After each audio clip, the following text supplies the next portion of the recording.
안녕하세요. 저는 서울 논현동에 살고 있는 40대 초반의 기혼 여성입니다. 저는 얼마 전까지만 해도 시어머니와 유독 사이가 좋았는데요. 밖에 나가면 친모녀 사이가 아니냐는 오해를 받을 정도로 서로 위하고 챙겨주는 아주 애틋한 사이였죠. 그러나 누가 알았겠습니까? 그런 시어머니가 시동생이 결혼하고 새로 동서가 들어오자 돌변하실 줄이요. 새로 동서가 들어오자 저와 동서를 차별하며 비교하는 것도 모자라 저를 박대하고 모진 말들로 구박하며 괴롭히기 시작했던 것입니다. 저에게 언제나 다정했던 시어머니는 어느 순간 돌변해 독하디 독한 아주 못된 시어머니로 변해 있었습니다. 아직도 저를 표독스러운 눈초리로 바라보던 시어머니의 눈빛이 잊히지가 않습니다. 시어머니는 시아버지를 일찍 떠나보내시고 홀로 남편과 시동생 두 아들을 키워낸 분이었습니다. 그만큼 강단도 있으셨고 혼자 두 아들을 키워내며 힘든 일을 많이 겪어서인지 이해심도 넓으신 편이었죠. 그나마 다행이라면 시아버지가 떠나시면서 남기신 유산이 있어 넉넉하지는 않았지만 먹고 사는 데는 크게 지장이 없었다는 것이었습니다.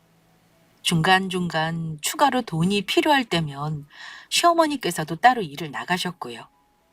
그래서인지 아이를 키우며 남편과 맞벌이를 하는 저를 보며 가슴 아파하셨던 것도 시어머니였습니다. 그래서 저를 보면 시어머니의 젊은 시절이 생각난다며 몹시 안타까워하셨죠.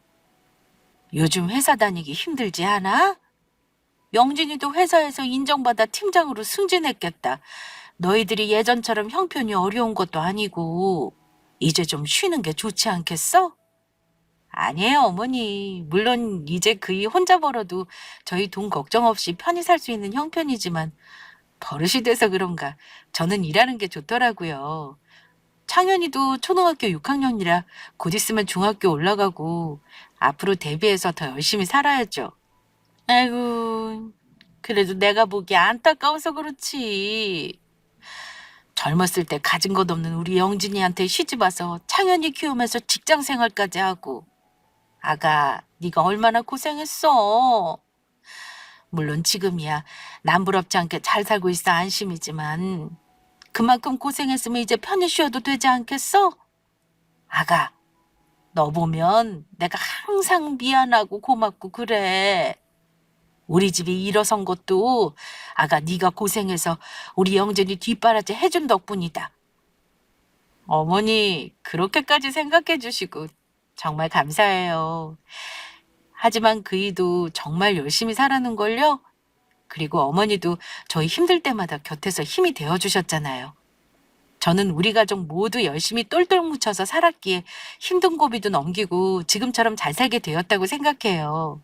어머니, 우리 앞으로도 지금처럼 행복하게 살아요. 그래, 그러자꾸나. 그래도 힘든 일 있으면 언제든지 이야기하고. 혹 영준이가 속썩이거든. 꼭 시어미한테 말해야 한다. 그랬다가는 내가 이놈을 당장 가만두지 않을 거니까.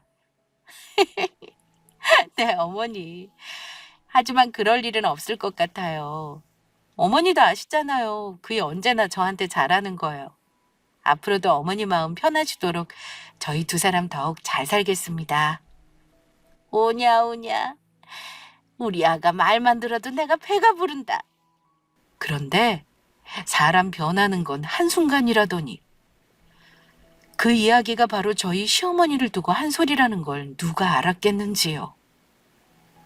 시어머니가 갑작스레 변한 것은 시동생이 결혼을 하겠다면서 동서를 데리고 시댁에 방문했을 때부터였습니다. 동서는 시어머니에게 잘 보이겠다며 시어머니에게 드릴 선물을 바리바리 싸들고 왔었죠. 그 선물들을 보자 시어머니는 입이 귀에 걸리시더니 좋아서 어쩔 줄 몰라 하시는 것이었어요. 그도 모자라 동서가 대기업 다닌다는 말에 시어머니는 굉장히 반가워하더니 저를 대놓고 무시하며 냉대했습니다. 정말 이게 전부 다 내 선물이란 소리니? 예, 어머니. 앞으로 어머니 둘째 며느리로 잘 부탁드린다는 제 뇌물이에요. 어머니, 많이 부족하지만 앞으로 잘 부탁드립니다. 우리 첫째도 인사하러 왔을 때 딸랑 소갈비 하나뿐이었는데 비싼 화장품에 옷들에 가방에 신발에 과일 바구니에 이게 다 얼마야? 그간 있는 며느리한테도 뭘 제대로 받아본 적이 없었는데 우리 둘째 며느리 덕에 내가 뒤늦게 아주 호강하게 생겼네. 이 정도는 돼야 우리 집 며느리지. 이제야 내가 제대로 된 며느리를 보는 것 같구나. 역시 대기업 다니는 며느리라 그런지 틀리긴 틀리네. 아이고, 엄마, 그게 무슨 말이야? 우리 집 사람이 왜 해준 게 없어? 때마다 보너스 받아서 엄마 용돈 드리고 보약해드리고 엄마 아파서 병원에 입원했을 때도 회사까지 쉬면서 엄마 병수발 들어줬잖아. 큰애 너는 지금 그걸 말이라고 하니? 그거랑 이 비싼 명품 화장품이랑 옷이랑 비교가 되겠어? 첫째야 뭐하니? 우리 대기업 다니는 둘째 아가 밥 먹게 소갑이 재워놨던 거랑 반찬들 해서 상 좀 차려봐라. 아휴, 나는 우리 둘째 아가랑 이야기 좀 더 해야겠다. 그때부터였죠. 시어머니와 동서가 서로 죽고 못 사는 사이가 된 것은요. 그 이후 시댁에 갈 때면 저는 시어머니와 동서 사이에서 외톨이의 찬밥 신세를 면치 못했습니다. 그리고 동서가 시동생과 결혼 후 정말로 우리 집사람이 되자 시어머니의 차별은 더욱 심해졌습니다. 한마디로 시어머니가 볼 때 저는 어디에도 두기 싫은 못난 며느리였고 동서는 눈에 넣어도 아프지 않는 잘난 며느리가 된 것입니다. 아무리 그래도 사람을 서럽게 만들면 안 되는 건데 시어머니는 자기 행동에 제가 상처받고 있으리라는 생각은 전혀 못 하시는 것 같았습니다. 그날은 주말이었고 시어머니가 동서와 백화점에 가기로 했다면서 웬일로 저를 챙겨 불러냈었습니다. 평일 동안 늦게까지 일에 피곤한 것도 사실이었지만 오랜만에 시어머니가 저를 챙겨 불러주셨다는 사실에 기쁜 마음으로 백화점으로 달려갔었죠. 하지만 얼마 지나지 않아 시어머니가 저를 불러낸 이유를 알게 되었습니다. 시어머니는 동서와 쇼핑을 하며 물건을 들 짐꾼이 필요했던 것입니다. 그리고 그 짐꾼으로 저를 이용할 목적이었던 거예요. 그것도 모르고 저는 시어머니가 저를 불러주었다는 사실에 기뻐 바보같이 달려갔던 것입니다. 어머니, 지금 이 짐을 저 혼자 다 들란 말씀인가요? 아무리 그래도 너무 많은데요? 그러면 이것들 전부 둘째가 나 준다고 제 돈으로 산 건데 아무것도 못 사준 네가 짐이라도 들어야 하지 않겠니? 그리고 이 무거운 걸 지금 대기업 다니는 우리 귀한 둘째 보고 들라는 게 말이 된다고 생각하니? 너야 작은 구멍가게에서 일해서 뭘 모르겠지만 대기업 다니는 게 어디 보통 일인 줄 알아? 평일 내내 일하느냐고 얼마나 피곤했겠어. 구멍가게에서 일하는 너랑은 다르단 말이다. 어머니, 저는 괜찮아요. 형님 힘드시면 제가 들게요.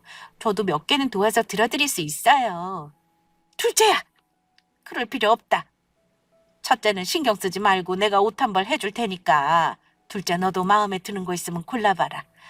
나도 받기만 할 순 없잖니. 이 시어미도 우리 예쁜 둘째 옷 선물 한번 해보자. 어머니 정말요? 우와, 너무너무 감사합니다. 그러면 잘 입을게요. 두 사람은 저를 없는 사람 취급하며 서로 챙기기에 바빴습니다. 아무리 사람 마음이 바뀌었다고는 하지만 시어머니에게 서운했던 것도 사실인지라 그날 시어머니가 잘 들어갔는지 안부 전화드리며 그간 섭섭했던 마음을 털어놓기로 마음먹었죠. 예전 시어머니를 생각하며 제가 마음을 털어놓는다면 시어머니도 잘 들어주실 거라 믿었습니다. 그러나 시어머니의 반응은 제가 예상했던 것과는 전혀 달랐습니다. 네가 섭섭할 게 뭐가 있니?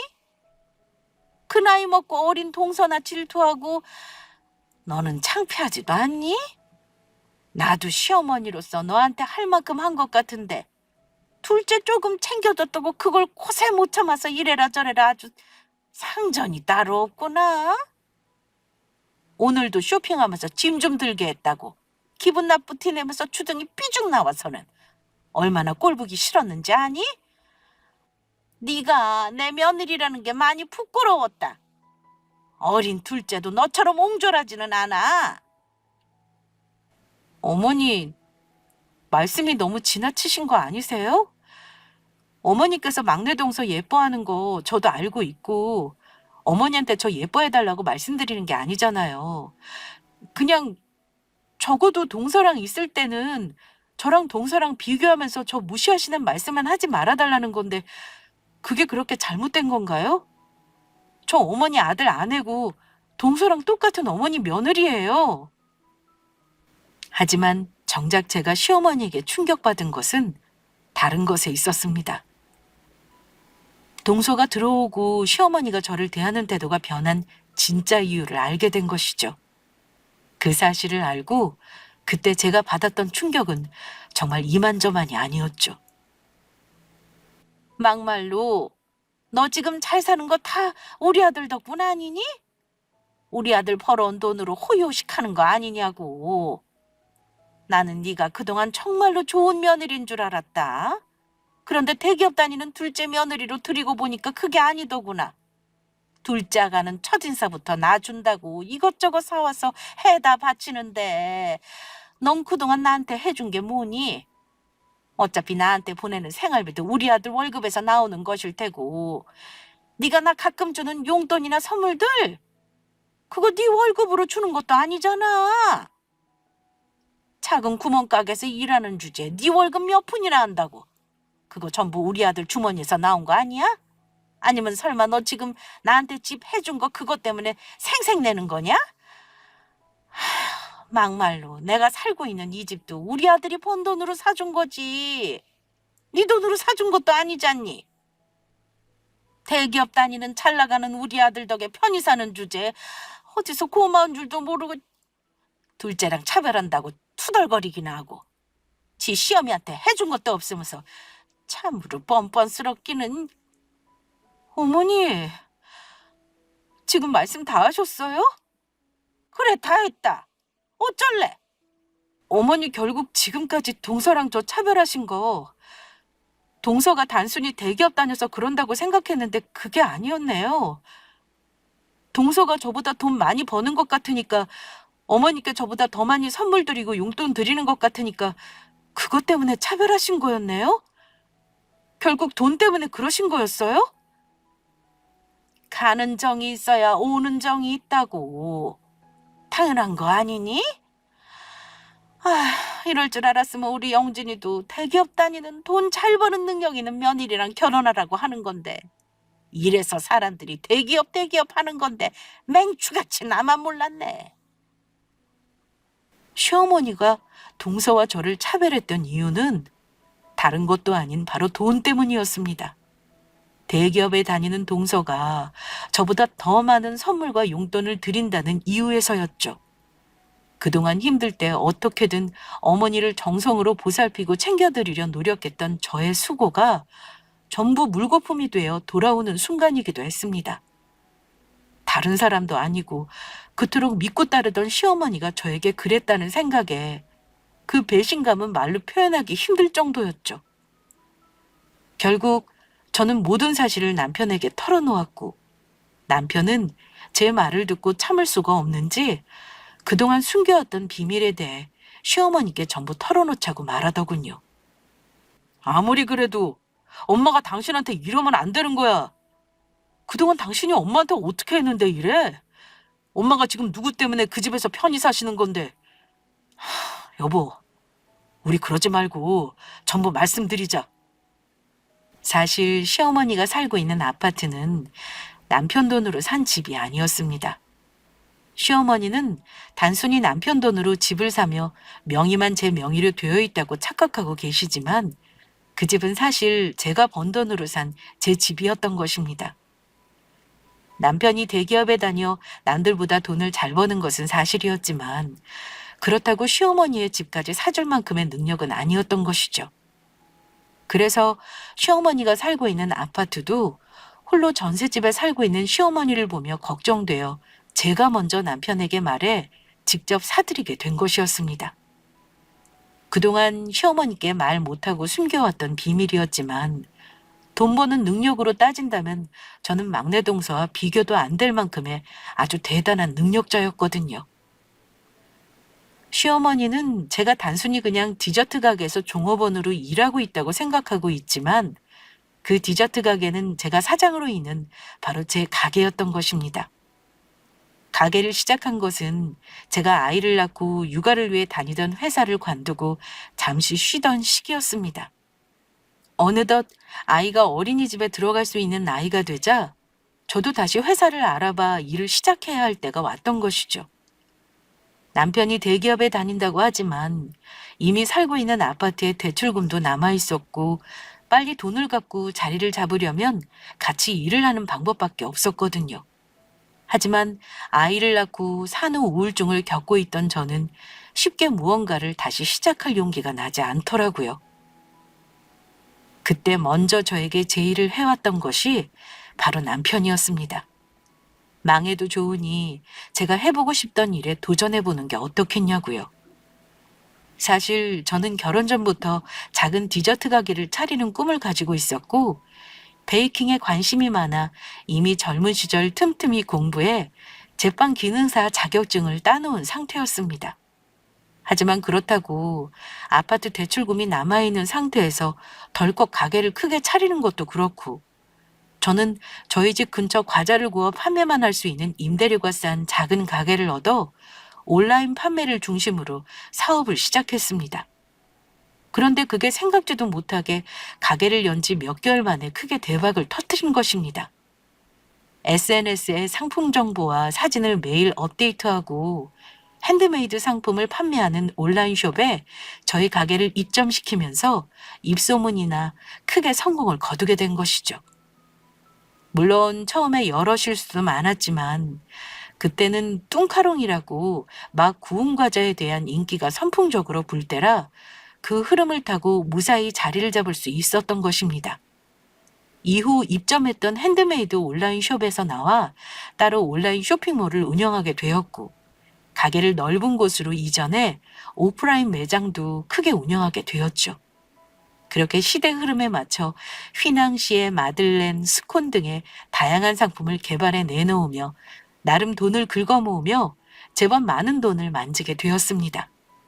전부 물심양면으로 도우며 뒤에서 저를 응원해준 남편 덕분에 이룰 수 있는 성공이기도 했죠. 사업 초반부터 일하고 집에 퇴근할 때면 그이도 직장 업무에 야근에 퇴근하면 힘들 텐데도 밤에는 아이의 육아를 거의 도맡아서 해주었던 사람이니까요. 그동안 저 혼자 아이를 키우느냐 힘들었을 테니 이번엔 자기 차례라면서요. 하지만 저는 사업을 시작하면서 시어머니께는 말씀드리지 않았습니다. 제가 사업을 시작한다고 하면 시어머니께서 걱정을 할 수도 있으니 비밀로 하자는 남편의 이야기 때문이기도 했지요.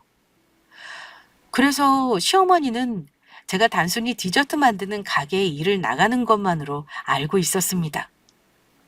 그 후 제가 성공해 시어머니께 생활비를 보태드리며 여러 가지 도와드릴 수 있는 형편이 되었을 때는 사실 기회를 봐 모든 사실을 말씀드릴 예정이었습니다.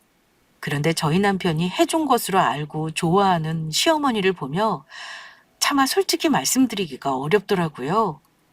아들 둘을 혼자 키우시면서 고생하셨을 시어머니인데 그런 아들 덕에 호강한다는 생각에 기뻐하신다는 시어머니를 보며 그 마음을 깨뜨리고 싶지 않았던 거예요.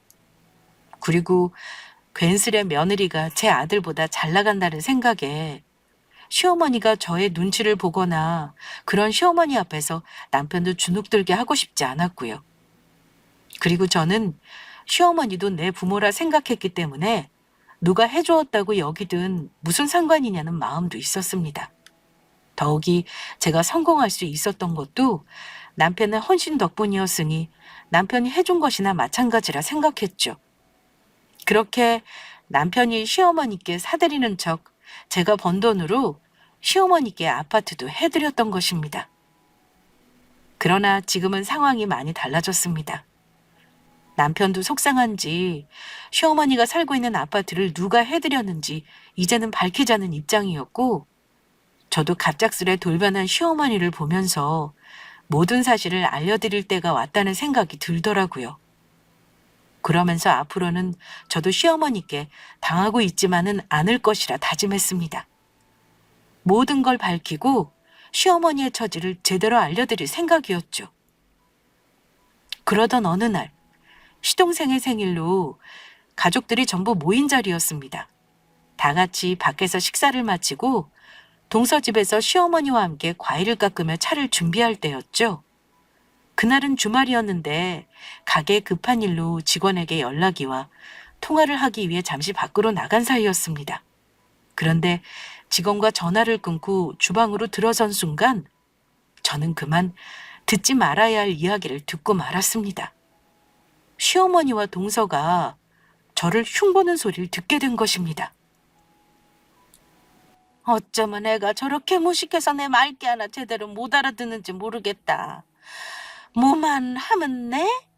어머니 뭐라고요? 하면서 몇 번이나 다시 묻기는 하고 행동도 굼뜨고 둔하지, 눈치 없지. 저거 아니었으면 우리 영진이 지금보다 더 잘 됐을 텐데 아주 안타까워 죽겠어. 우리 둘째 같은 똑 부러지는 착한 며느리를 첫째 며느리로 뒀어야 했는데 그때 괜히 결혼을 허락해서는 아유 답답해. 이제는 숨 쉬는 것만 봐도 아주 꼴보기가 싫구나. 그래도 어머니가 참으셔야지 어쩌겠어요. 제가 봐도 형님 눈치도 없고 행동도 둔하고 답답하더라고요. 그리고 말하는 거 보면 어떨 때 너무 싼티 나서 같이 대화하기도 싫다니까요. 역시 그렇지. 네가 봐도 싼티 나지? 내가 봐도 무식한 게 아주 가끔은 아주 상종하기도 싫다니까. 지금 두 사람 뭐 하시는 거예요? 저 흉본 거예요? 자리에 없는 줄 알았던 제가 나타나자 시어머니와 동서는 잠시 당황한 눈치였습니다. 하지만 그도 잠시, 시어머니는 언제 그랬냐는 듯 아주 당당하게 나왔습니다. 이제 더는 저한테 아쉬운 것이 없다는 듯이요. 그래, 흉 좀 봤다. 뭐 잘못이니? 임금님 없는 곳에서 임금님 욕도 한다는데 못할 게 뭐 있냐? 그리고 네가 제대로 맏며느리 노릇했으면 내가 널 욕했겠니? 제가 어머니께 또 못한 건 뭐가 있는데요? 제가 죄가 있다면 어머니께 정말 최선을 다해 해드린 죄밖에 없는 것 같은데요. 요즘 세상에 저 같은 며느리가 또 있는 줄 아세요? 어머니는 어른이나 되셨으면서 어린 동서 앞에서 저 흉보시는 거 창피하지도 않으세요? 창피하기는 뭐가 창피하다는 거냐? 그리고 막말로 네가 맏며느리면 뭐하니? 진짜 맏며느리 노릇은 우리 둘째가 다 하고 있는데. 어머니, 정말 그렇게 생각하세요? 그렇다 말다. 어머님 말씀 똑똑히 알았어요. 나중에 그 말씀 후회나 하지 마세요. 후회는 무슨 얼어 죽을 후회. 웃기지나 말아라. 그리고 동서, 어른이 잘못하는 것 같으면 옆에서 말리지는 못할 망정 어머니랑 같이 내 흉보는 거 무슨 경우야? 동서는 동서 부모님께 그렇게 배웠어? 왜 여기서 우리 부모님 이야기가 나와요? 그리고 사실 말한 게 어떻게 욕하는 게 되는 거죠? 사실을 욕이라고 형님이 느끼신다면 형님 행동에 문제가 있다고 생각은 안 해보셨어요? 시어머니가 예뻐하자 시어머니 뒤에 숨어 저를 함부로 대하는 기세등등한 동서의 모습이었습니다. 요즘은 남 욕하려고 없는 흉을 만들어내는 것도 사실이니? 사실이랑 만들어낸 말도 구분 못하는 동서야말로 아주 싼티나고 문제가 있어 보인다. 더 늦기 전에 병원에 가봐. 동서 정신 상태가 진심으로 걱정되니까. 뭐라고요? 그리고 동서 내가 경고하는데 나중에 후회할 행동은 하지 않는 게 좋을 거야. 지금은 내가 무슨 뜻으로 하는 말인지 모르겠지만 지금 하는 행동들 전부 후회하게 될 거야. 그러든지 말든지요. 저 하나도 안 무섭거든요. 사실 시동생은 동서와 결혼하면서 서로 처지에 맞추어 반반 돈을 모아 집을 하기로 했었습니다. 그런데 시동생 체면을 생각해 남편과 상의 후 제가 도와주어 좀 더 넓은 집으로 이사하며 시동생은 집 3분의 2를 하게 된 상황이었죠. 언제나 저를 형수님으로 깍듯이 대하는 시동생 때문에 참고 있지만 저를 함부로 대해서 손해보게 될 쪽은 다름 아닌 동서였던 것입니다. 치사하지만 화가 난 상황에서 저는 당장이라도 시동생에게 도와준 돈을 당장 뱉어내라고 할 수 있는 상황이었거든요. 시어머니와 동서 모두 거기서 멈추었으면 좋으련만. 그러나 두 사람의 만행은 끝나지 않고 계속되었습니다. 가게에서 바쁘게 일을 하고 있는데 계속해 시모에게서 전화가 걸려왔고 저는 결국 받을 수밖에 없었습니다. 지금 둘째 나와서 청소 도와주고 있는데 너도 지금 와서 일 좀 도와라. 저 지금 뻔히 가게에서 일하는 거 아시잖아요. 그런데 어떻게 동선에 와서 일을 도우라는 거예요? 그리고 동서 보고도 스스로 일은 스스로 알아서 하라고 하세요. 너 그 일로 몇 푼이나 번다고 그러니? 꼭 두새벽부터 나가 일해서 쥐꼬리만 월급이다 받으면서. 오늘은 쉰다고 말하고 잔말 말고 당장 오거라. 이건 명령이다. 너 안 오면 우리 둘째가 고생할 텐데 지금 너 때문에 우리 둘째 보고 고생하라는 소리니? 고생을 하든 말든 그건 동서 일이니 동서가 알아서 해야 할 문제고요. 저는 못 가니 그렇게 하세요. 그리고 제발 어머니 정도껏 좀 하세요. 이만 끊어요. 뭐라고? 얘는 시어미가 야야! 거기에 더 당황했던 것은 시어머니 통화로 화를 삼키는 와중에 동서가 눈치 없이 제게 문자를 보내왔던 것입니다. 그것도 이제는 아예 저를 아랫사람 취급하면서요. 형님, 오실 때 어머니가 락스 떨어졌다고 락스도 좀 사오래요. 어머니 화 많이 나셨으니 더 늦기 전에 빨리 오세요. 저는 더 이상 동서를 두고만 볼 수 없었습니다. 아무래도 기강을 바로잡아야겠다는 생각이었죠. 그래서 동서를 따로 만나 불러내기로 했는데 시동생네나 저희 집도 그렇고 마땅한 장소가 없어 동서네 집 근처 공원에서 만나기로 했죠. 그러나 제대로 상황이 파악이 될 리 없던 개념 없는 동서의 행동은 막장이나 다름없었습니다. 동서, 지금 나랑 뭐 하자는 거야? 동서 인성 보면 동서 같은 인간한테 어른 대접 받을 가치가 있나 싶어서 내가 많이 참아주고 있는데 아무리 그래도 우리 서로 지킬 건 지키자고. 최소한 서로에 대한 예의는 지키란 소리야. 지금 동서 나이가 몇 살인데 시어머니 힘 믿고 뒤에 숨어서 어린아이처럼 까불기나 하고.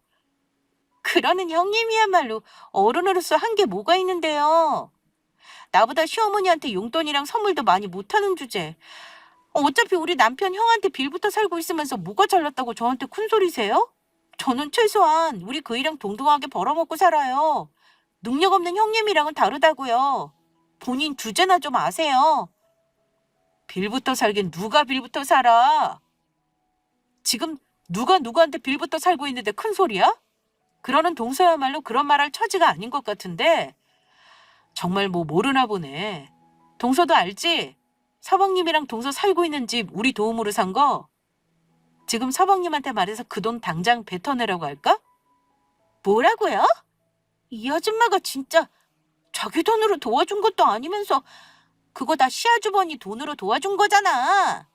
네가 뭔데 뱉어라 말아야. 솔직히 말해봐.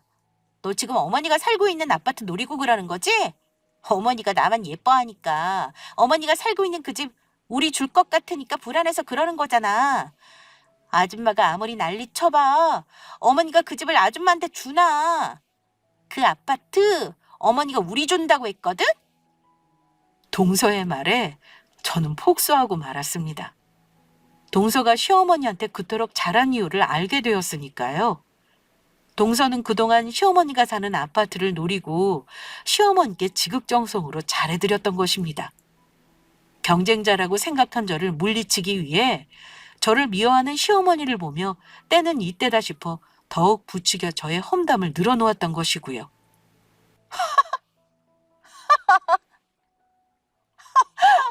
정말 웃기지도 않아서 동서, 평생 어머니 옆에서 붙어서 백날 노력해봐.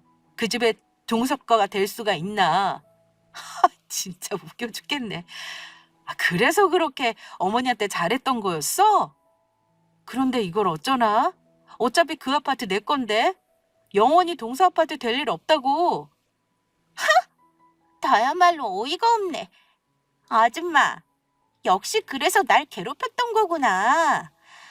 정말로 어머니 아파트 노리고 그런 거였어? 오늘 일 전부 내가 어머니한테 이를 거야. 어디 한번 일러봐. 하나도 안 무서우니까. 그런데 그러면 네가 어머니한테 잘한 것도 아파트 노리고 그런 거 들통날 텐데 정말 괜찮겠어? 이게 진짜 보자 하니까. 말로는 안 되겠는지 악에 바친 동서가 저한테 달려들었습니다. 하지만 그동안 베이킹한 실력으로 체력과 팔림을 키워온 저한테 동서는 상대가 안 되었죠. 저는 저를 때리려는 동서를 몇 대 쥐어박아주며 팔을 꺾어버렸습니다. 이거 나 당장 놓으라고. 형님 잘못했습니다. 다시는 안 까불겠습니다. 인성 쓰레기인 제가 함부로 까불어서 정말 죄송합니다. 이렇게 말해. 그러면 놔줄 테니까. 웃기고 있네. 내가 형님 잘못했습니다. 다시는 안 까불겠습니다. 인성 쓰레기인 제가 함부로 까불어서 정말 죄송합니다. 형님 다시는 안 까불게요. 저한테 혼이 나며 제 앞에서 무릎 꿇고 손드는 벌까지 받게 된 동서는 훌쩍이며 다시는 저한테 까불지 않겠다고 다짐을 했습니다. 저한테 혼이 난 게 무서웠는지 동서는 기가 죽어 집으로 들어가더라고요. 그 후 저한테 문자나 연락을 할 때도 아주 깍듯해졌고요. 하지만 저는 동서를 믿지 않았습니다. 인성 쓰레기였던 동서가 그렇게 쉽게 변할 리 없었으니까요. 그래서 정신을 차릴 수 있도록 기회를 봐 몇 번 더 혼을 내줄 작정이었죠.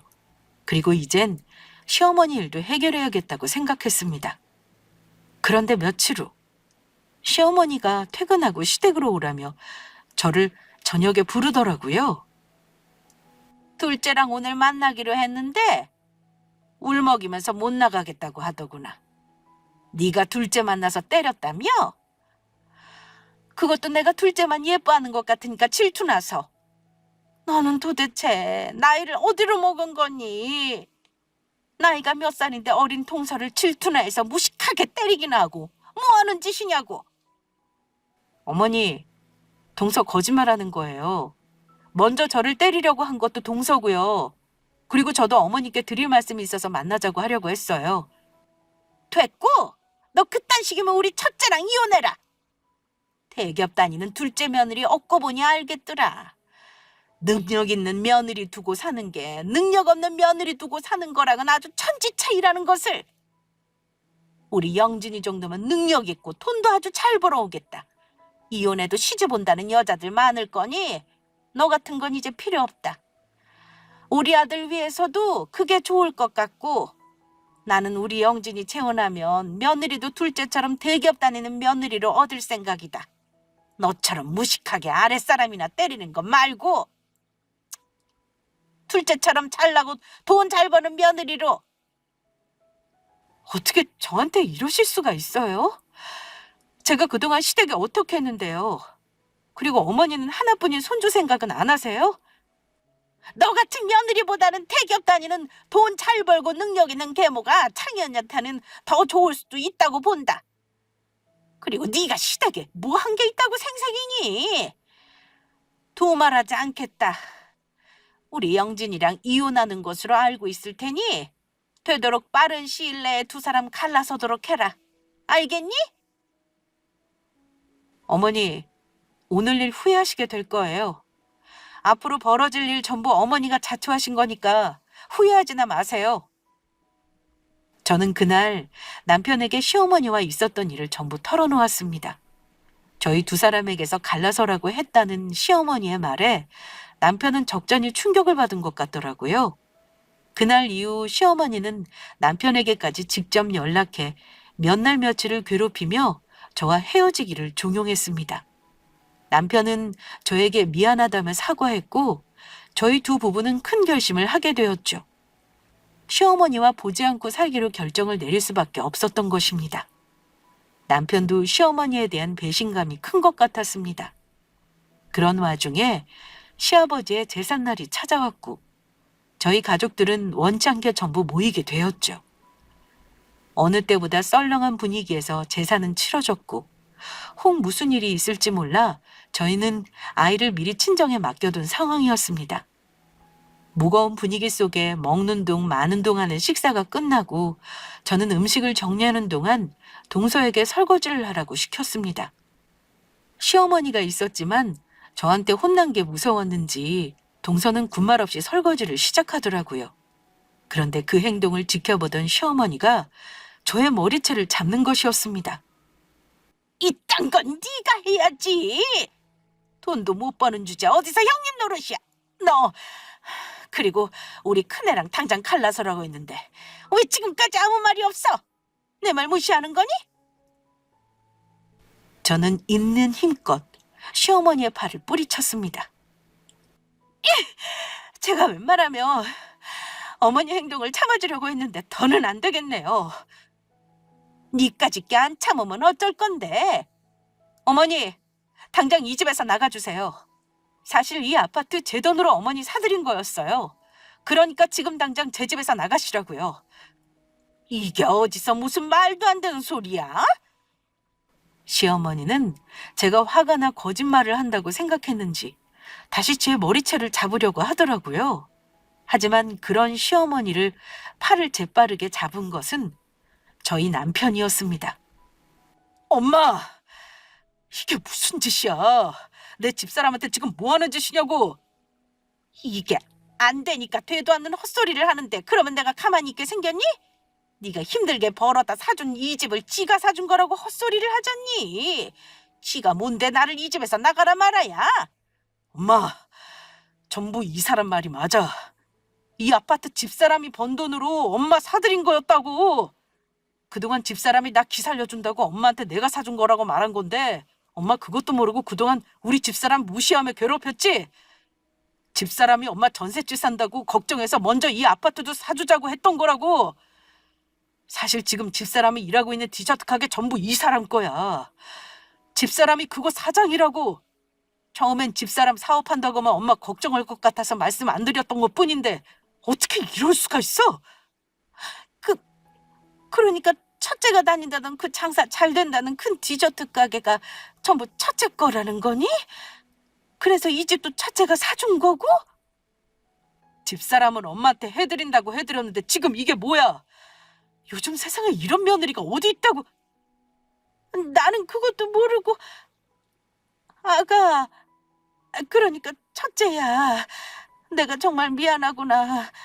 내가 전부 잘못했다. 어머니 됐고요. 저는 앞으로 어머니 안 보고 살겠습니다.